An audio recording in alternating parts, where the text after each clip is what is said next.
स्वदेशी न्यूज 24 सामान्य जनतेचा आवाज।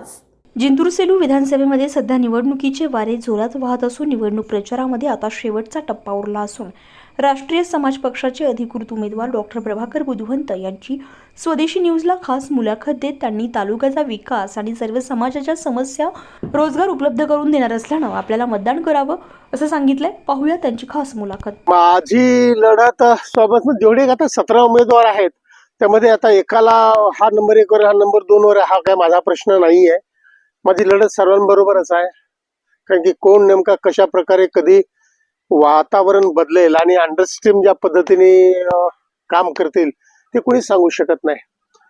आणि माझा अजेंडा हा आहे की आपला म्हणजे जिंतूर तालुका जेवढा मागास आहे म्हणजे खरंच मागास आहे, उद्ध्वस्त झालेला तालुका आहे।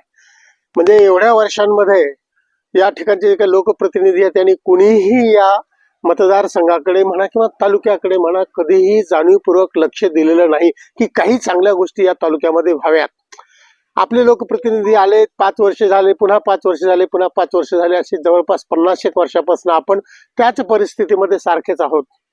आणि जे काही सिंचनाच्या सोयी असतील म्हणजे पाणी पुरवठा शेतीला वगैरे, प्यायला पाणी पुरवठा म्हणजे प्यायचं पाणी जे आहे ते आपल्याकडे पिण्यायोग्य पाणी आहे की नाही हा खूप मोठा प्रश्न आहे।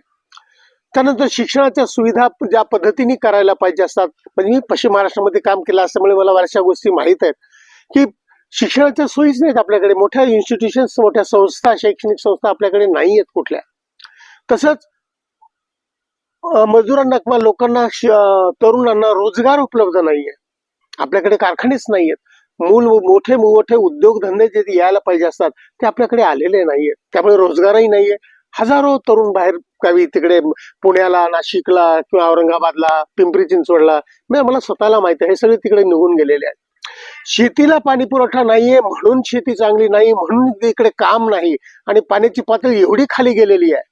पूर्वी सुजलाम सुफलाम असणारे आमचे जे काही मळे होते वेगवेगळ्या गावांमधनं, असं खूप छान शेतं असायची, पाण्याची पातळी खाली गेल्यामुळे सगळे शेत्या उद्ध्वस्त झाल्या।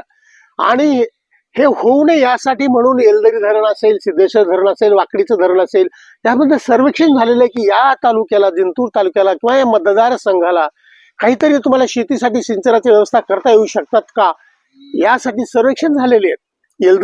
येलदरीपासनं करपऱ्यापर्यंत गेलेला आहे, त्यानंतर सिद्धेश्वर पासून दुधगाव पर्यंत सर्वेक्षण झालेलं आहे आणि वाकडीपासून हा सगळा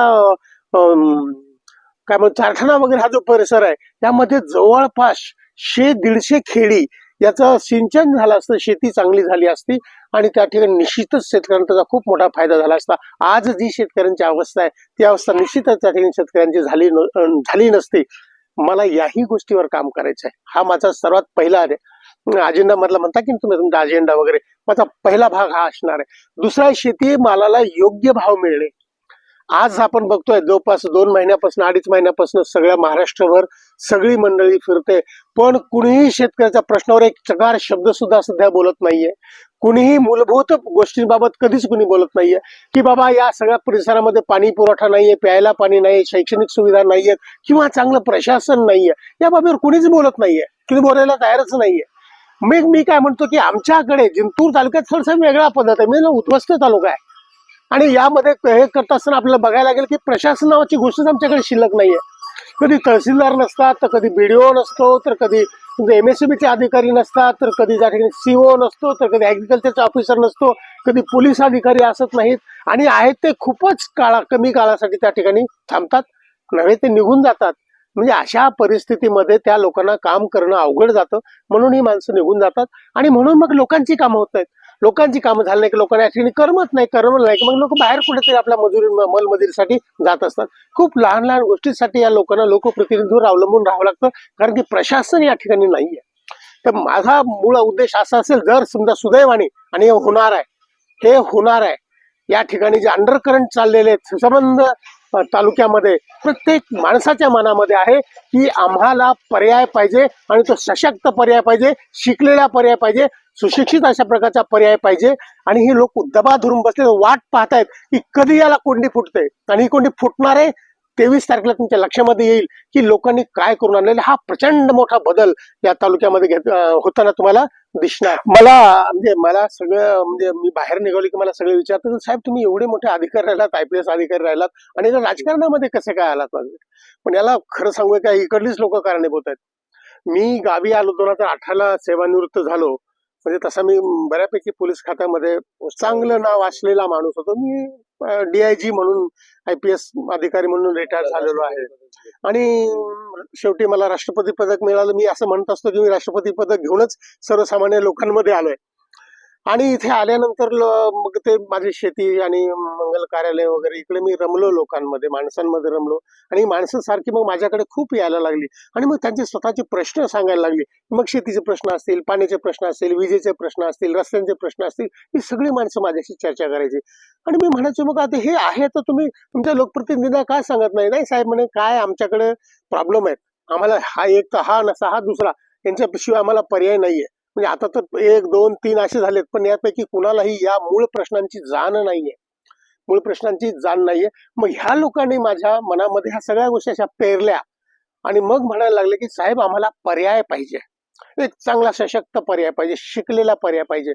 म्हणून लोकांनी मग मला पुढे केलं आणि मी आलोय राजकारणामध्ये. आता आलोच आहे ना राजकारणामध्ये. आणि राजकारणामध्ये येण्याचं कारण म्हणजे मला काही, राजकारण हा माझा व्यवसाय नाहीये. लोकांच्या आग्रहा खातर आणि सुंदर अनुभव आपल्या लोकांसाठी आपल्याला जर काही करता येत असेल तर आपण करावं, या उद्देशाने मी आलेलो आहे. आणि मगाशी तुम्हाला मी त्या पद्धतीने सांगितलं की काही मूलभूत बाबी या मतदारसंघामध्ये झालेल्या नाहीयेत की ज्या मला पश्चिम महाराष्ट्रामध्ये बघायला मिळाल्या. म्हणजे 24 तास वीज असते, जी शेतकऱ्यांना खूप आवश्यक आहे. 24 तास पाणी त्या ठिकाणी मिळायला पाहिजे, ते त्या ठिकाणी आहे. चांगले रस्ते आहेत, मोठमोठे पुलं बांधलेले आहेत, मोठमोठे काय म्हणू आपण त्याला, डॅम त्यांनी बांधलेले आहेत. प्रचंड अशा शैक्षणिक संस्था त्या ठिकाणी, आरोग्याच्या सुविधा त्यांच्याकडे प्रचंड अशा पद्धतीच्या आहेत. आणि हे मग आपल्याकडे का होत नाही? तर त्यांच्याकडे होत असेल तर आपल्याकडे का होत नाही? तर मूलभूत फरक मी तुम्हाला सांगतो की त्या ठिकाणचे जे लोकप्रतिनिधी आहेत, हे लोकप्रतिनिधी खूप शिकलेले असतात. म्हणजे MTech BTech काय, ते परदेशातून वगैरे आलेली माणसं हे मग या ठिकाणी लोकप्रतिनिधी, आमदार, खासदार म्हणून त्या ठिकाणी निवडून येतात आणि मग माझ्या मतदारसंघाचं, माझ्या तालुक्याचा एक रोडमॅप तयार करतात की मी माझा तालुका कुठे घेऊन जाणार आहे. या पद्धतीचा त्यांचा अभ्यास असतो. तसं आपल्याकडे नाही. आपल्याकडे मुळात आपल्या लोकप्रतिनिधीचं शिक्षण खूप कमी आहे आणि नियोजनाचा अभाव आहे. आणि त्यातल्या त्यात आणखी एक गोष्ट सांगतो की ह्या लोकांमध्ये काही चांगलं करावं ह्याची इच्छाशक्तीच नाहीये. की माझ्याकडला जो माणूस आहे, माझा मतदार जो आहे, तो मतदार खूप चांगला व्हावा, त्यांना सुबत्ता यावी, शेतकरी चांगला व्हावा, शेतकऱ्यांच्या मालाला योग्य भाव मिळावा, रस्ते चांगले असावेत, वीज असावी, ह्या मूलभूत गोष्टींसाठी इच्छाशक्ती लागते आणि ह्या गोष्टी जाणीवपूर्वक कराव्या लागतात. आपल्याकडे तुम्ही म्हणाल की रस्ते आता पण काही झालंच नाही का? झालेलं आहे. प्रशासकीय पातळीवर ज्या ज्या गोष्टी व्हायला पाहिजे असं त्या निश्चित झालेल्या आहेत. परंतु आमच्या लोकप्रतिनिधींनी अमुक एक खूप प्रयत्न करून अमुक एक गोष्ट केली आहे, ह्या गोष्टी जाणीवपूर्वक केलेल्या आहेत, असं आपल्याकडे झालेलं बघायला मिळत नाही. मी उद्या दुपारी 4 वाजता अण्णाभाऊ साठे चौकापासून, म्हणजे माझ्या प्रचार कार्यालयापासनं ST स्टँड, शिवाजी चौक, त्यानंतर नरसिंह चौक, मुख्य चौक जिंतूरचा, पोलीस स्टेशन मार्गे परत शिवाजी चौक आणि आपला अण्णाभाऊ साठे चौकापर्यंत परत येणार अशी एक रॅली उद्या. रॅली म्हणजे लोकांशी मला भेटायचं, लोकांशी एकदा नमस्कार सर्वांना करायला पाहिजे म्हणून मी एक असं, आणि लोकांना आव्हान करतोय की ज्या ज्या कुणाला असं वाटतं की मला असं सपोर्ट करायचा आहे, त्या सर्वांनी या रॅलीमध्ये सहभागी व्हावं. 4 ते 9 अशा प्रकारची रॅलीची मी वेळ घेतलेली आहे. आता मी सुरुवातीला म्हणायचे की मी अपक्ष उभा राहणार आहे म्हणून खूप गावं फिरलोय मी. या मतदारसंघातली जवळपास 181 गावं माझी कालपर्यंत झाली आहेत. 181 गावामध्ये जेव्हा फिरलो, त्यांच्याशी बोललो मी, आणि या सर्व लोकांशी बोलल्यानंतर मी माझे जे काही विचार आहेत त्या लोकांबरोबर बोललो आणि मग त्यांना लक्षात आलं की होय, आपल्याला खऱ्या अर्थाने कुठेतरी एक चांगला, सशक्त आणि शिकलेला माणूस पाहिजे, अनुभवी माणूस पाहिजे आणि एक चांगला पर्याय यांच्या पुढे पाहिजे. आणि आता मी या लोकांपुढे पर्याय म्हणून ते माझ्याकडे बघायला लागले.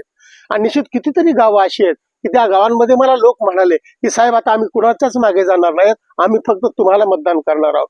आणि मुद्दाम सर्व मतदारांना माझं एक आव्हान आहे, व मी विनंतीही करू शकतो आणि करणार आहे की तुम्ही आता तुमच्या पाठीशी उभा राहणारा, तुमच्यासाठी काम करणारा, तुम्हाला आपलं समजणारा अशा प्रकारचा लोकप्रतिनिधी निवडा किंवा आमदार निवडा की जो तुमची ही जी काही कामं आहेत की ज्या मूलभूत गोष्टी आहेत त्या गोष्टी करू शकेल आणि त्यांनी कराव्यात अशी तुमची अपेक्षा आहे. आजपर्यंत हे झालेलं नाहीये आणि माझ्यावर विश्वास टाका. मला आता काही विशेष आयुष्यामध्ये करण्यासारखं काही राहिलेलं नाहीये.